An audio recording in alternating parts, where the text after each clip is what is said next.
অজিতাস কিচেনে সবাইকে ওয়েলকাম। আজকের রেসিপি চিকেন বিরিয়ানি।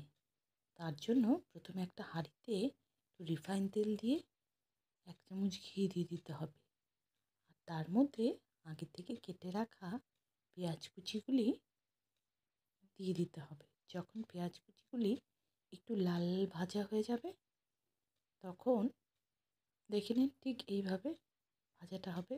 যখন ভাজাটা লাল লাল হয়ে যাবে তার মধ্যে একটু জল অ্যাড করতে হবে। জলটা দিয়ে তার মধ্যে একটু নুন, একটু হলুদের গুঁড়ো, একটু কাশ্মীরি লঙ্কার গুঁড়ো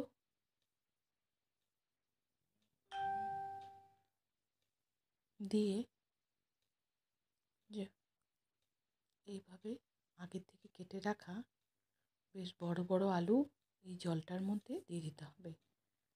আর একটু পেঁয়াজ রসুন বাটা আর একটু মিঠা আতর। এখন হাঁড়ি ঢাকনাটা বন্ধ করে আলুগুলি মোটামুটি একটু সিদ্ধ করতে হবে।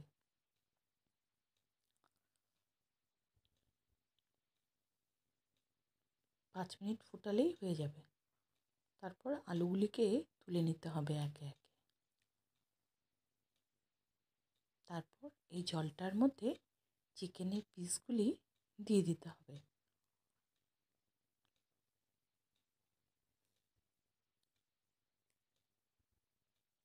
আর যেহেতু আমরা চিকেনটা দিচ্ছি তাই আবার এই চিকেনের জন্য আর একটু নুন অ্যাড করতে হবে।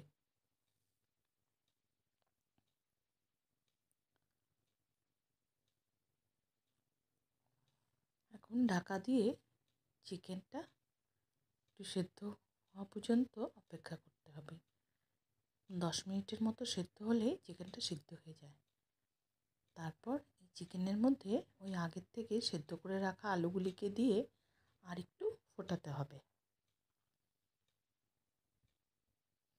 এবার গ্যাসের আঁচ কম করে দিয়ে এদিকে বিরিয়ানির ভাতটা করতে হবে। তার জন্য একটা হাঁড়িতে গরম জল বসিয়ে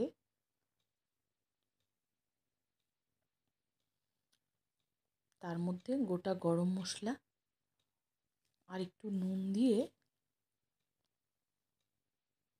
ভাতটাকে ঝরঝরা করতে হবে। দেখে নিন, এই তো। বেশি ফোটানো চলবে না কিন্তু, বিরিয়ানির চাল তো। আর একটা বাটিতে একটু জলের মধ্যে কেশর, কেওড়ার জল 2 চামচ,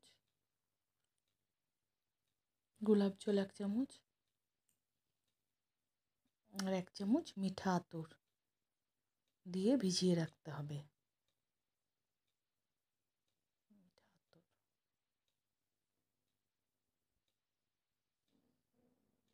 আবার আরেকটা বাটিতে একটু দুধ আর একটু খোয়া ক্ষীর আর একটু এলাচের গুঁড়ো দিয়ে ভিজিয়ে রাখতে হবে।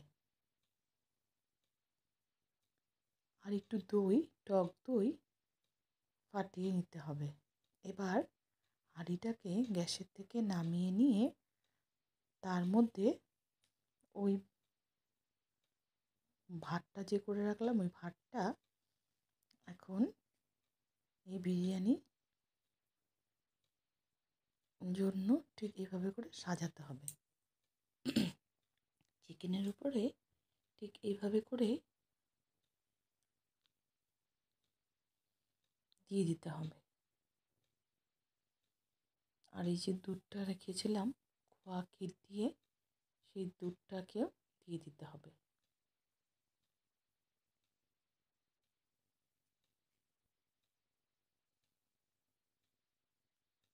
মিঠা আতরের এই জলটাও দিয়ে দিতে হবে।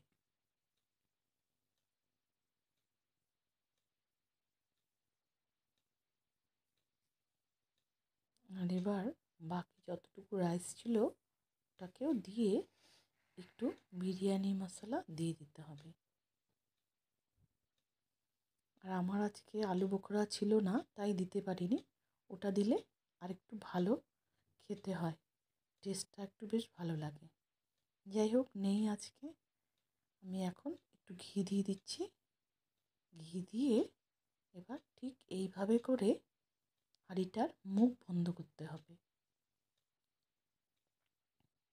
ঠিক এইভাবে করে, যেন গ্যাসটা বাইরে চলে না আসে। ভাপটা যত থাকবে ভিতরে ততটাই টেস্ট হবে। আর বিরিয়ানি কিন্তু প্রথমে 10 মিনিট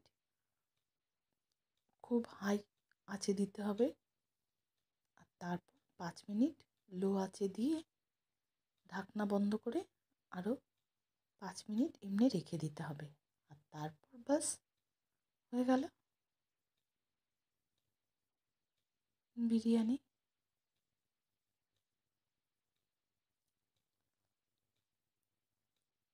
এখন আস্তে আস্তে আলতো হাতে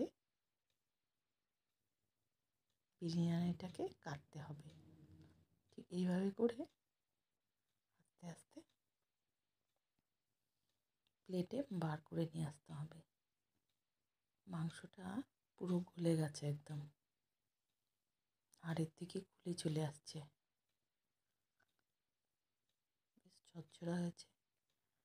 আর তার সাথে ডিমের কারি ছিল। দেখুন কতটা সিদ্ধ হয়েছে, আলুটা একদম সফট হয়ে গেছে। আর এইবার একটু পেঁয়াজ, একটু মাংস, একটু আলু আর একটু শসা নিয়ে ঠিক এইভাবে না খেলে ঠিক জুটটা আসে না, তাই না?